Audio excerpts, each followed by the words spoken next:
Tanse, I'm Kristen Achkete. Welcome to APTN National News. Thank you for joining us. Conservative leader Pierre Poilievre has said controversial Vancouver Island candidate Aaron Gunn will remain in the race despite his resurfaced residential school comments. In videos and comments posted to social media, Aaron Gunn has said some Indigenous bands asked for residential schools and suggested what happened there should not be called genocide. That has prompted numerous First Nations groups and municipal politicians to call for his removal in the election. But speaking in Osoyoos, British Columbia on Saturday, Poilievre said Gunn will remain the Conservative candidate in the North Island Powell River riding. The letter is false. He has not denied the impact of residential schools. That's just misinformation. In fact, he has said that he wants to continue to condemn the residential schools and build stronger partnerships with First Nations people to unlock our resources. Parties had till 2 p.m. Eastern Time on Monday to remove candidates from their slates. After that, the selections are locked in. With 20 days left in the federal election campaign, the deadline for candidates to run has come and gone, with a roundup of Indigenous candidates hoping to get a seat in Canada's 45th Parliament. Here's APTN's T.R. Wheatley. Data collected by APTN focuses on 4 parties. The data compiled from multiple sources, including the hashtag IndigiPoly. Come April 28th, there will be 34 Indigenous candidates on the ballot. 12 are with the Liberal Party, 6 are with the Conservatives, 13 are running with the NDP, the Green Party has 2, and the Bloc Québécois has 1. Now let's break those numbers down a bit more into First Nation, Métis, and Inuit specific. There are 22 First Nation candidates. 8 of them are Liberals, 5 are with the Conservatives, 7 are with the NDP. The Bloc and the Greens have 1 First Nation candidate each. There are 10 Métis candidates running in this election. 3 are Liberals, 5 are NDP, and the Conservatives and the Green Party have 1 Métis candidate each, and the remaining 2 candidates are Inuit. Both the Liberals and NDP have 1 Inuk candidate each. Of the 34, there are 7 incumbents, 4 of which are names we've heard in the media a lot. Jaime Baptiste for Cape Breton Antigonish. He threw his name in to replace Justin Trudeau as Liberal Party leader earlier this year, then backed out. And 3 NDPers, Leah Gazan from Winnipeg Centre and Laurie Idlu of Nunavut, both often speaking out against violence on Indigenous women and girls, as well as Blake Desjardins of Edmonton Griesbeck riding. He is a Cree Métis who is Two-Spirit and is often vocal on the subject matter. There are also a handful of First Nations candidates who've held leadership positions in their own communities or regions. Both Tanya Cameron and Charles Fox are candidates in the Kenora-Kiiwetinoong riding in Northern Ontario, and Rebecca Chartrand is hopeful for the Churchill-Kiiwetinoong Aski riding seat in Northern Manitoba. Those ridings are 2 of 36 that the Assembly of First Nations says are swing ridings where First Nations voters could determine who gets in. 2 other notable First Nation candidates are Gilbert Whiteduck in Pontiac-Kitigan-Zibi and Billy Morin in Edmonton Northwest. Both were chiefs in their home communities. For a full list of the Indigenous candidates' names and their ridings, go to aptnnews.ca. And in the next 2 weeks, APTN will also profile some of those AFN-identified swing ridings with coverage of issues more specific to those regions. T.R. Wheatley, APTN National News, Winnipeg. Thanks, TR. We now want to tell you about this week's new web poll question. Over on our website, we ask, do you think young people who are old enough to vote actually care about politics? Your answers are yes, no, or unsure. Have your say by going to aptnnews.ca. The poll section is on the right-hand side of the homepage. A teenager in the Kwakatoos First Nation in Saskatchewan has been seriously injured after being struck by an RCMP vehicle. On Tuesday at around 10 p.m., an RCMP member from the Punashai detachment was traveling to the Kwakatoos First Nation responding to a firearms-related incident. RCMP say the officer was driving on the Kandahar Grid Road less than a kilometer from Kwakatoos when the officer struck a pedestrian on the road. A 16-year-old boy was seriously injured. The officer called EMS and began first aid on the boy, who was later airlifted to the Regina General Hospital and then transferred to Saskatoon for treatment. Saskatchewan's Serious Incident Response Team is now investigating the incident. Kwakatoos is located about 130 kilometers north of Regina.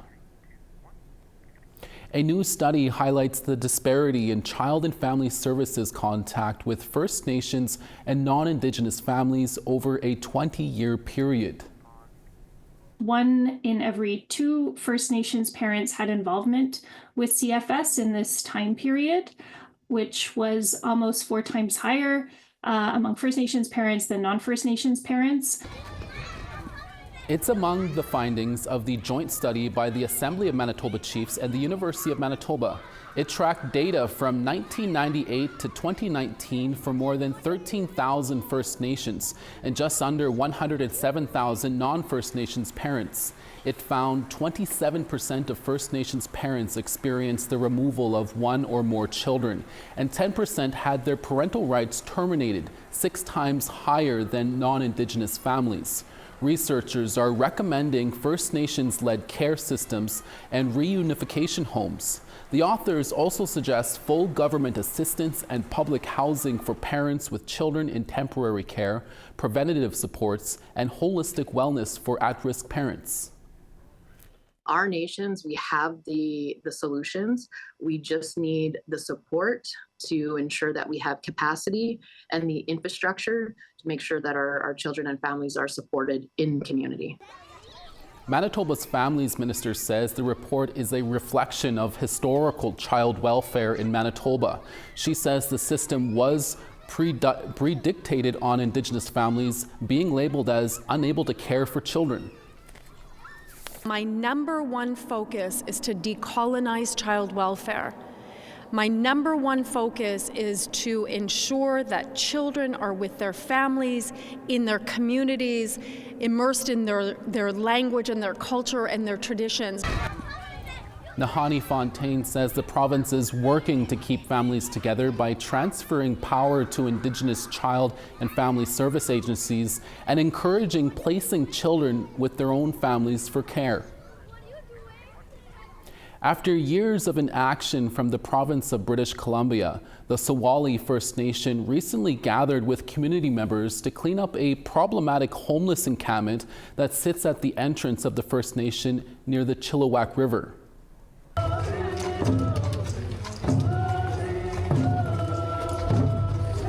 About 75 people came together to help clear out this encampment, which they say has been around for years. Sewali leadership says the encampment caused serious harm with illicit drug activity, mounds of garbage, used syringes, open fires, contaminated water, and unsafe interactions with the community. The band says years of trying to address their concerns with the provincial government went nowhere, so they acted alone to exercise their inherent rights. No one was at the camp when the cleanup began. The Sewali First Nation is located just south of Chilliwack. The bigger picture is that there are mental health issues, drug addiction problems, and the cost of living has everyone afraid that they're just one paycheck away from this as well. Now I ask all of you, who has the ability to make those changes? Sewali has sat at many tables and brought up our issues with this encampment. We've talked about the fears some of our members have been going through with this area. Climate activists, scientists, and Indigenous leaders have united in BC to send a dire warning about the environment. That story when we come back. Stay with us.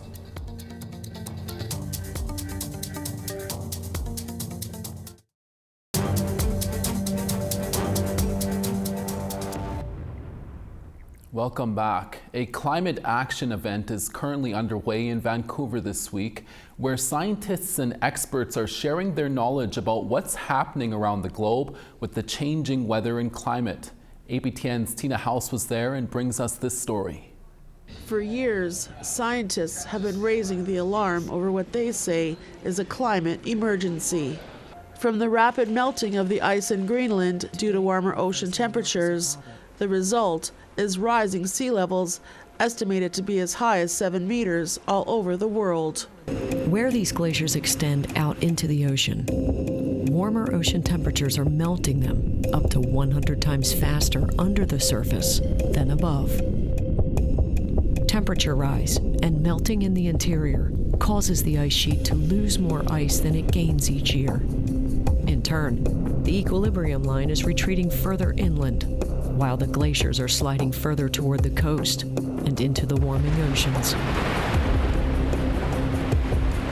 The question is, how fast?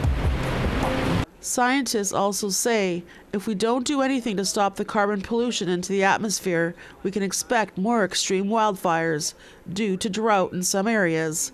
Flooding will happen in other areas, and extreme heat and cold temperatures are expected more frequently.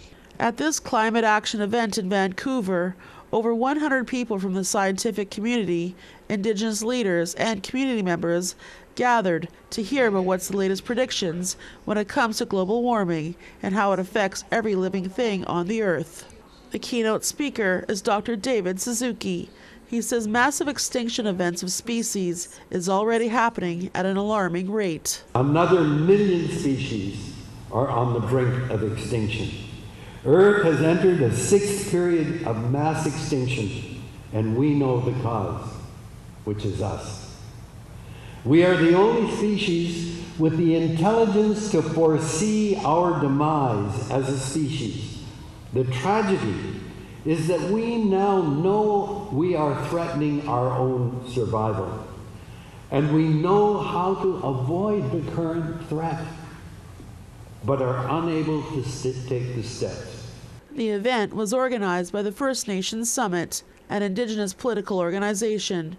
Hugh Breaker is an executive member of the summit, and he says it's crucial for everyone to prepare for emergencies that seem to be getting more and more frequent. I want to say to all Indigenous people on the coast of British Columbia or in an area that's affected by the ocean, my last comment, which is you can't wait to prepare. You have to prepare now. You should be getting ready now for the effects of sea level rise. If it really does melt within the next century, it's going to go up 7 meters. And it's accelerating. The melt is accelerating. Dr. Suzuki believes the way forward is to look to the past. We need that guidance and the value system of Indigenous people who've lived in place for thousands of years. That's what we need to learn. So it's an exciting moment, but it's very, very late. And the thing that my job is, Indigenous people are fine, they're on the rise, but I'm now saying, why is it we don't take science seriously? I did my first television programs in 1962. And, the thing I was saying then is science affects every aspect of your life. You got to take it seriously. Tina House, APTN National News, Vancouver. Now a story for all of the Game of Thrones fans out there. Scientists say they've genetically engineered 3 wolves that may resemble the extinct dire wolves, according to the company trying to bring back the lost species. We've taken a gray wolf genome, a gray wolf cell, which is already genetically 99.5% identical to dire wolves, and we've edited those cells. The wolf pups are between 3 to 6 months old and sport long white hair and muscular jaws. They already weigh around 80 pounds and are expected to reach 140 pounds. Dire wolves went extinct more than 10,000 years ago and are much larger than gray wolves, their closest living relatives. Independent scientists say for now, all science can do is make something look like something else, not fully revive extinct species, and it's unlikely we will see dire wolves roaming North American grasslands anytime soon. Coming up next, we have an expert to talk about why there is not enough Indigenous candidates running in this year's federal election. We'll be right back.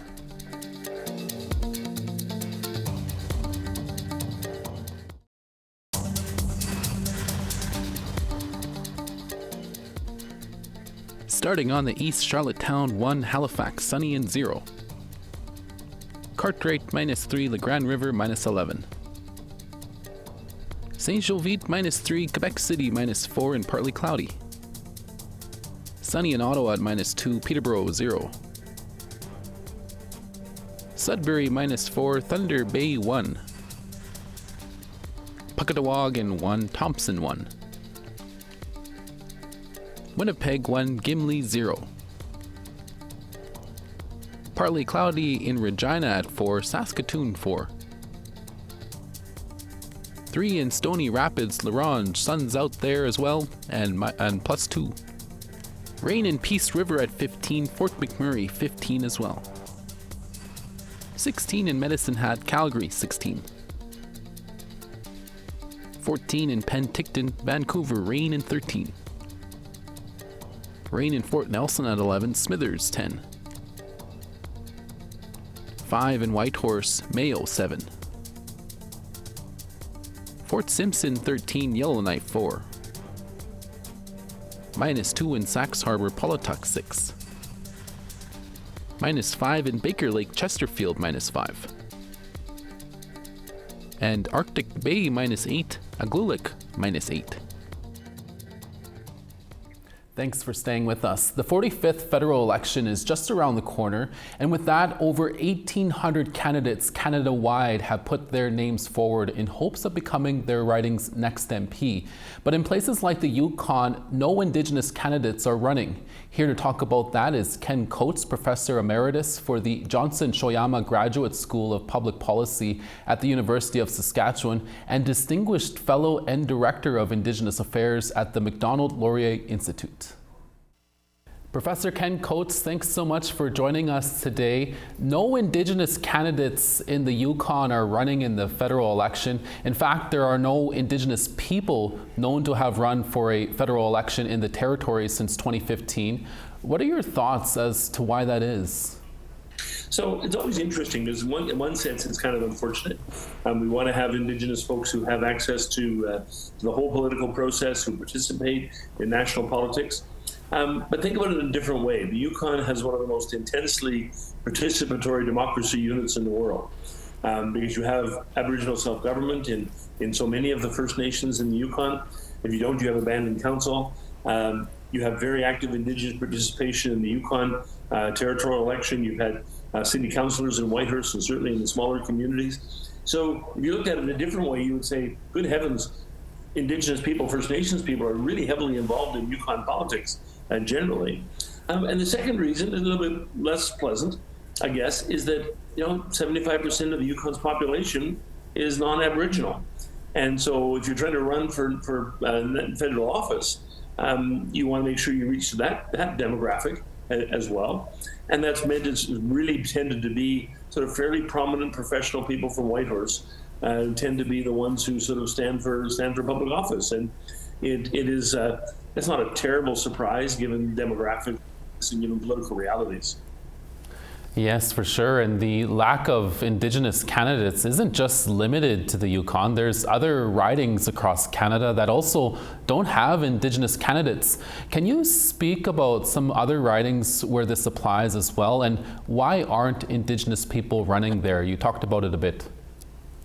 So across Canada, you see a similar process where most parts, northern Alberta, northern British Columbia, you have a large number of Indigenous people, but an even way larger number of non-Indigenous people. And so, in fact, you have a larger pool to draw from and more natural support, et cetera, et cetera. And given the fact that there's, in many quarters, still some reluctance to sort of see Indigenous people as sort of federal leaders in that regard. But let me give you a good example, because there are good examples. They exist in places like James Bay, northern Ontario, where you start to get people coming in those areas, northern Quebec, Nunavut, et cetera, et cetera. Those are Indigenous dominated jurisdictions. But what's interesting is what they've done in the province of Saskatchewan, because for a long time, northern Saskatchewan was sort of one riding, two ridings actually, but they had the Indigenous people in the far north, and then right along the southern border, there were a whole bunch of communities of 3,000 to 5,000 people. And so the northern part would vote overwhelmingly for an Indigenous candidate, the southern part would vote overwhelmingly for a non-Indigenous candidate, and the non-Indigenous candidate would win. So what they've done now is they've stripped out the non-Indigenous communities. Northern Saskatchewan now covers the whole, what's called the Northern Administration Branch. The population is about 75 to 80% First Nations and Métis. It's going to be dominated by, I think, all the candidates this time around. Most of them will be Indigenous people, and the leading candidate is almost certain to win. Is a Liberal running for the from a Métis person from Île-à-la-Crosse. So in other words, when you look at this systematically and actually try to create political boundaries that actually reflect Indigenous and non-Indigenous realities, you can get what I would call a preferred result. Northern Saskatchewan should be represented, if at all possible, by an Indigenous person who has deep roots in the communities. That's what you'd like to see. And the people before were deeply rooted in their communities, but they were further south on the agricultural belt. And so they had different priorities and different values and different approaches. So I think we are getting a situation where province by province, jurisdiction by jurisdiction, people are paying more attention to that kind of situation. In the Yukon, you have one member of parliament. You have Whitehorse with whatever it is, 80% of the population. You have 75% of the people in the Yukon being non-Aboriginal. That's what you're likely to get in the Yukon. You'll eventually get an Indigenous candidate, but it'll probably be for a party that doesn't have much of a chance to win. That's what happens in British Columbia all the time, happens in Alberta and southern areas, is they sort of have Indigenous, they pad the list of candidates with Indigenous people to give them some experience. That's a good way of looking at it. To bring Indigenous perspectives to the party platform and the party campaigns, that's a good way to look at it. But also it's sort of kind of value, virtue signaling.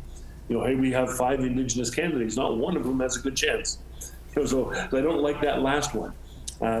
So we're still a ways away. But the other thing I would say really quickly is that, for Indigenous people, the question is where's the most important role of government? And I'll just use a good example in the case of the last government, when the Liberals were in as they are now in power.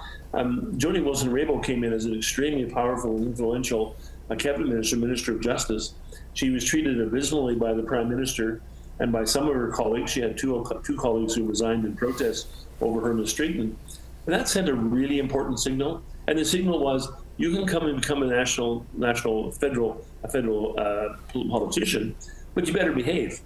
And you better do what we tell you to do. And if you know Jody Wilson-Raybould, that's the worst thing in the world you could say to her or to any other Indigenous person. So, just having an Indigenous face doesn't mean you necessarily get the kind of results you want.